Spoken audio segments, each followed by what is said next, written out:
Bom dia, pessoal.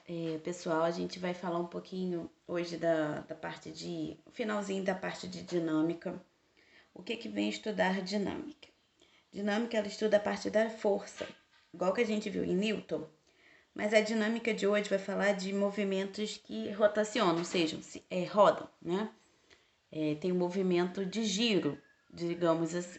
Tudo que gira tem a ver com rotação, como a gente já viu também a questão da rotação entre a relação dos planetas, né?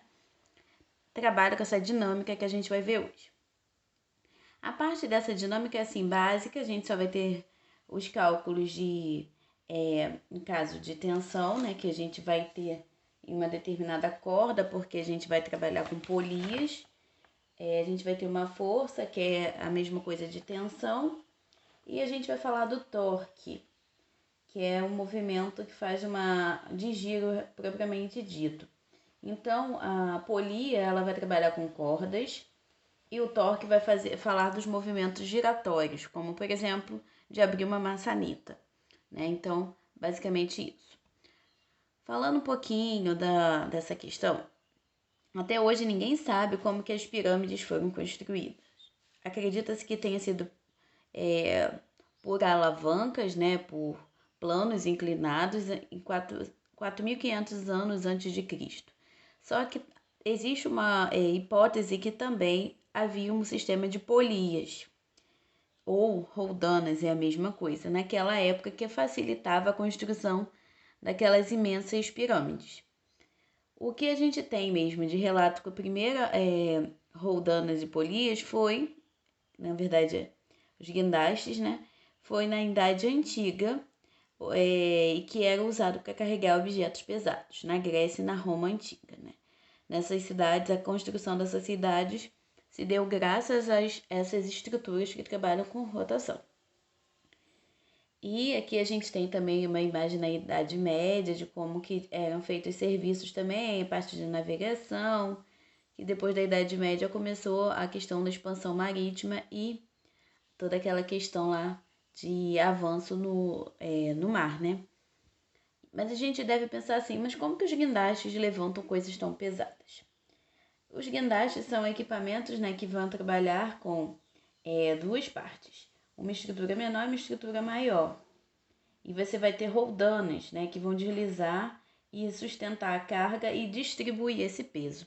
Então, a partir do momento que eu tenho um guindaste que vai sustentar esse peso e ele tem uma base que é fixa e tem uma base que é mais móvel, uma parte que é móvel, e essa parte móvel vai fazer com que haja sustentação e distribuição do peso para que facilite esse movimento de levantar objetos pesados. Então, falando do nosso primeiro sistema, polias ou roldanas. Como eu falei, a gente vai trabalhar com polias ou roldanas, que trabalha com um sistema de eixos, né, giratórios com cordas ou fios. São máquinas simples, ou seja, não tem a junção de dois sistemas de máquina que vão mudar a direção e o sentido da força e é aplicada em um cabo para deslocar objetos. Ou seja, se você tem um cabo ou fio, você vai ter tensão, que é uma força que envolve esses dispositivos, né? E a estabilidade das polias tem a ver com a base fixa ao solo, ou seja, as polias fixas no solo ou no teto vai depender. Que acontece? Do tipo de polia. E dependendo do tipo de polia, elas podem ser classificadas da seguinte forma. Elas podem ser fixas, e aí o eixo, como eu falei, vai estar preso em algum ponto de apoio. Só que ela tem uma desvantagem. Ela vai ter o movimento de rotação, de girar, mas não vai ter o movimento de translação, ou seja, é um movimento mais limitado. Já as móveis, além de distribuir melhor o peso, né, e facilitar ainda mais o movimento, porque elas vão possuir um eixo livre e elas vão poder ter movimento de rotação e também de translação. Então, a gente tem essa vantagem. E o que acontece? A gente vai ter essa polia fixa, porque ela está apoiada num apoio, ela tem um apoio, né? Ela está sustentada num apoio, e uma polia móvel que ela fica solta, digamos assim. só que sempre presa por cabos. Então, o que são polias? Dispositivos presos por cabos que facilitam o movimento, muda a direção e o sentido, né? Graças ao movimento giratório desses dispositivos, que são as polias. Ou roldanas, né? Vai depender do tipo de polias que a gente vai estar trabalhando. As polias móveis, né? Elas vão dividir... Quando a gente trabalha com polia, a gente tem que pensar que a força que a gente está trabalhando são as tensões. Por quê? Isso tudo aqui é tensão. Tensão desse corpo fazendo isso aqui na primeira polia. A tensão desse fio com relação a essa polia. Tudo isso aqui, onde tiver fio, a gente bota um Tzinho. Um Tzinho não, um T, normal, né? Então, tem a ver com tensão na dinâmica de rotação. A gente tem que pensar nisso. E aí a gente vai ter cada sistema de roldana, ela tende a dividir a força aplicada ao meio. Por exemplo, se eu fosse levantar essa caixa aqui e ela utilizasse uma força de 100 newtons, quando eu coloco num sistema de roldana, cada roldana ela distribui melhor o peso. Então, não vai fazer uma força de 100 newtons, vai fazer uma força 100 dividido por 2, 50 newtons. Se eu tenho mais outra fixada, aí vai dividindo mais ainda. Esses 50 newtons eu divido por 2 e aí eu vou ter 25 newtons. Olha a diferença de força que eu faria se eu não tivesse um sistema de 100 newtons e quando eu tenho um sistema de duas polias de 25 newtons. Então, facilita o movimento. Como exemplo aqui, eu tenho um instrumento aqui que é a força de peso 100 newtons. E aí, quando eu aplico um sistema único aqui, que esse sistema aqui é único, tá acoplado, eu divido essa força por 2, que é a tensão. Essa tensão por 2 dá o quê? 50 newtons. Então, facilita o que eu pegaria de 100 quilos, ou 100 newtons, né? Desculpa, 100 newtons. Você vai aplicar uma força pela metade. Tá, eu falei de polias móveis. Se eu não tenho polias móveis e tenho várias polias fixas, eu consigo fazer uma associação de polias e eu meio que, entre aspas, eu faço uma facilitação como acontece numa polia móvel, quando eu associo sistemas de polias fixas. É como se cada polia, ela consegue dividir ao meio a força, como se eu tivesse um sistema de polias móveis. Por incrível que pareça, se eu faço essa associação, eu meio que crio um sistema de polias móveis com polias fixas. Parece doideira, mas isso pode ocorrer. E aí, cada polia fixa vai dividir a força do objeto em mais tensões e divide ao meio. Então, se eu tenho aqui 1000, quando eu passo para cá, divido pela metade, aí vai ficar 500. Essa metade eu divido por 2, 250. Que eu divido por mais divido de novo, vai dar 125. Então, quantidade de polias, a força sobre 2, que é dividido por 2, elevado ao número de polias. Se eu tenho 1, 2, 3, 4, 2 elevado a 4. Então, vai ser 8. 1000 dividido por 8 vai dar 125. Beleza? Então, a cada polia que a gente tem, a força é dividida por 2. Para você não ficar dividindo por 2, o que você pode fazer? Joga nessa fórmula aqui. A força, como eu dei exemplo 1000, dividido por 2, elevado à quantidade de polias que você tem. Aí é só contar 1, 2, 3, 4. 2 elevado a 4, 2 é igual a 8. E aí você consegue chegar ao resultado também. Ou você pode dividir ao longo de cada polia. 100, 500, divido de novo. 250, divido de novo, 125. Fica a critério de vocês. Agora, a gente falou do sistema de polias.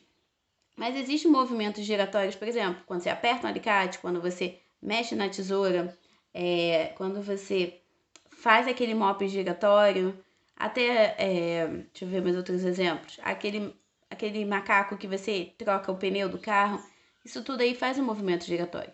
E o torque tem a ver com isso, que é uma força que pode causar num objeto, fazer um objeto girar ao redor do seu eixo, ou de um eixo, né? Isso é chamado de torque, representado por uma letra grega chamada tau, que é um Tzinho tortinho.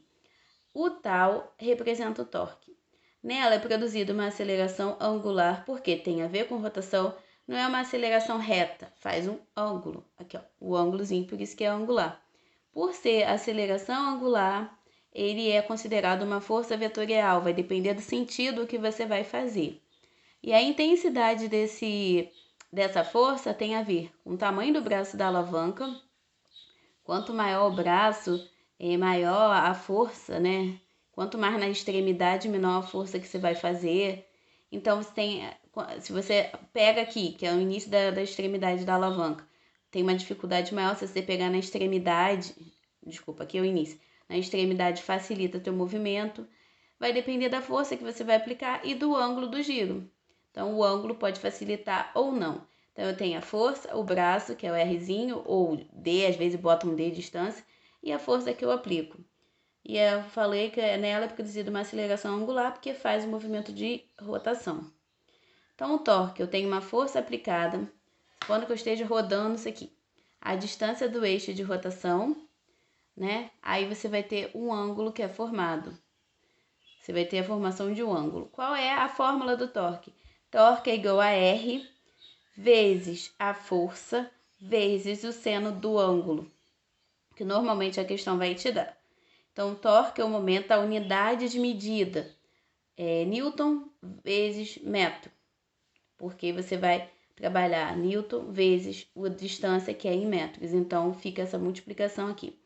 Qual é a fórmula de novo? Para ninguém ter dúvida que é multiplicada. O torque é igual a força vezes a distância, ou R, o D você pode colocar como R no caso, vezes o seno do ângulo. Você tem a componente, você tem várias componentes, né? Por isso que eu falei que é um vetor, que você consegue estudar fazendo vetores. E aqui é um exemplo de uma ferramenta, a chave de fenda.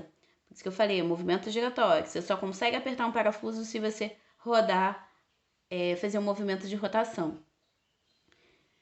E aí, a fórmula é basicona, isso aqui, gente, não tem mistério, não tem que dividir, tudo multiplicação. Como eu falei, à medida que aumenta a força ou aumenta a distância, se eu seguro aqui, eu faço mais próximo, eu faço uma força maior. Se eu seguro mais na extremidade, eu faço uma força menor. Se eu faço um ângulo que favoreça, normalmente você vai ter uma componente que vai ajudar na sua rotação, você vai ter maior torque. Ou se você fizer um ângulo que não favoreça, um menor. E se eu aplicar mais força, mais rápido vai ser. Então, a gente vai ter as aplicações do torque. Só um instantinho que minha bateria tá acabando do celular. Deixa eu botar pra dar uma carregada aqui. Eu vou ter que gravar em 2 momentos para vocês. 1 minuto. Minha cadeira que faz barulho. Parece que eu tô saindo do filme de terror. Calma aí, mais 1 minutinho. Então, vamos lá. Aplicações do torque. Como eu falei, você pode simplesmente usar um macaco para poder fazer, trocar um pneu, e você vai fazer um movimento rotatório. A própria maçaneta, você faz um outro movimento rotatório. E aí você vai ter essas